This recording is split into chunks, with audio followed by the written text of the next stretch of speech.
দেখো, আমি কিন্তু গতদিন বলেছিলাম যে আমি কি করব, যে সিম্পল কমপ্লেক্স কম্পাউন্ড এগুলো আলোচনা করব, ঠিক আছে।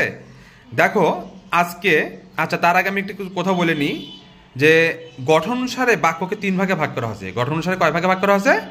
তিন ভাগে। একটা হচ্ছে সিম্পল, একটা হচ্ছে কমপ্লেক্স, আর একটা হচ্ছে কম্পাউন্ড, ঠিক আছে। তো এখন দেখো যে সিম্পল সেন্টেন্স মানে সরল বাক্য, কমপ্লেক্স মানে জটিল বাক্য, আর কম্পাউন্ড মানে হচ্ছে যৌগিক বাক্য। এখন দেখো এখানে দেখো আমি আজকে যে শিরোনামটা দিছি, দেখো যে complex to simple, complex to simple, অর্থাৎ কমপ্লেক্স সেন্টেন্সকে কিভাবে আমরা সিম্পল সেন্টেন্সে পরিণত করব, ঠিক আছে। আচ্ছা এদিকে লক্ষ্য করো, এখানে আমি এই শুরু করার আগে, আলোচনা শুরু করার আগে আমি একটা বিষয় তোমাদের কথা বলতে চাচ্ছি যে ক্লজ, ঠিক আছে। এটা করতে গেলে কিন্তু আমাদের ক্লজ নামে একটা নতুন শব্দের মুখোমুখি হতে হবে। ক্লজ জিনিসটা কি?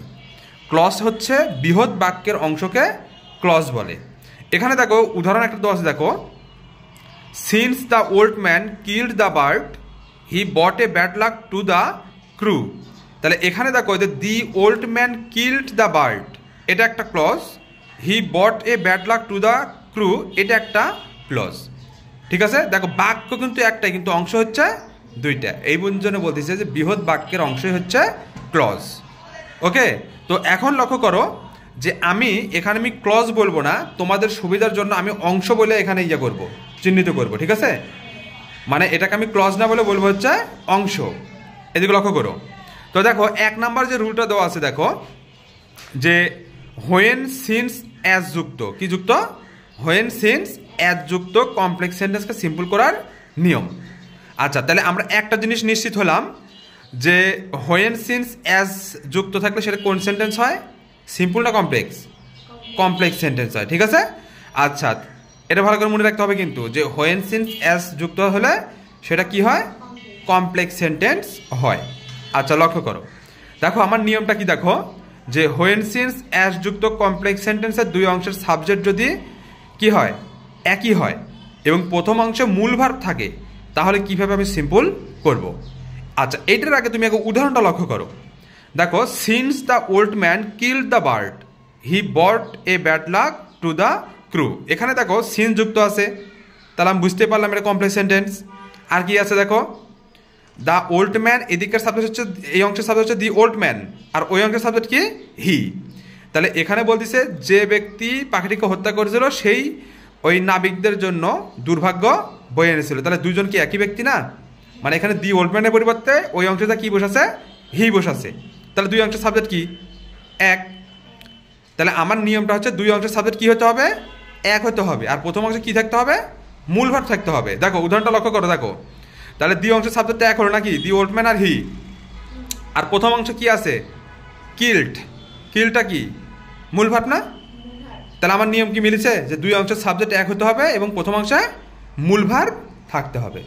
তাহলে এরকম যদি পাও কমপ্লেক্স সেন্টেন্স, তাহলে তুমি কিভাবে সিম্পল করবে? দেখো নিয়মটা দেখো, প্রথমে কি করতে হবে, যে প্রথম অংশে যে মূল ভার্ব আছে না, তার প্রেজেন্ট ফর্মের সাথে আইএনজি দিতে হবে। কারণ আমি সিম্পল করতেছি, এখানে কিন্তু হোয়েন সিন্স অ্যাজ থাকলে সেগুলো কি হয়ে যাবে? ওইটা চলে যাবে, ঠিক আছে। আচ্ছা এখন দেখো ওই জন্য আমি কি দিছি, দেখো মূল ভার্বের প্রেজেন্ট ফর্মের সাথে কি দিছি? আইএনজি, অর্থাৎ কিলিং দ্য বার্ড। পাসো? আচ্ছা এরপরে দেখো আমি কি করেছি, বাকি অংশ লিখেছি কমার আগ পর্যন্ত, ঠিক আছে। তারপরে যে দ্বিতীয় অংশ আছে, দ্বিতীয় অংশটা তুলে দিছি। তবে এখানে দেখো আমি তবে দিয়ে একটা জিনিস লিখে দিছি, যে যদি প্রথম অংশের নাউন থাকে, যেহেতু সাবজেক্ট এক, এই জন্য দ্বিতীয় অংশে ওই নাউনটা বসাতে হবে। যেমন দেখো এখানে ছিল দি ওল্ড ম্যান আর ওখানে ছিল কি? হি। কিন্তু আমি যখন উত্তর লিখেছি দেখো এখানে হি এর পরিবর্তে কি দিছি? দি ওল্ড ম্যান দিয়ে দিছি। ভালো করে বুঝো কিন্তু। তাহলে কি বোঝা যাচ্ছে, যে প্রথম অংশে যদি নাউন থাকে এবং সাবজেক্ট যদি একই হয়, তাহলে দ্বিতীয় অংশে কিন্তু ওই নাউনটা আমি দিয়ে দিতে হবে আমাকে, ওকে। এটা করে এক নাম্বার নিয়ম। এরপর আসে দুই নাম্বার নিয়মে কি আছে, দেখো দুই নাম্বার নিয়মটা বলতেছে সিন্স অ্যাজ যুক্ত কমপ্লেক্স সেন্টেন্সের দুই অংশের সাবজেক্ট যদি একই হয়। যেমন দেখো এখানে দেওয়া আছে since he was small he could not work hard. তাহলে এখানেও সাবজেক্ট দেখো হি, ওখানেও সাবজেক্ট হচ্ছে হি। তাহলে দুই অংশের সাবজেক্ট কি?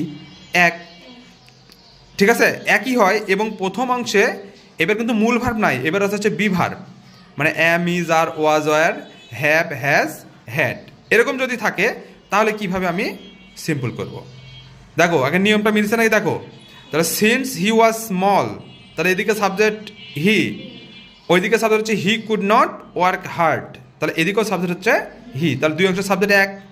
প্রথম অংশে কি আছে ওয়াজ, ওয়াজটা কি একটা বিভার, তাহলে আমি বলেছিলাম যে দুই অংশের সাবজেক্ট এক হতে হবে এবং প্রথম অংশে বিভার থাকতে হবে।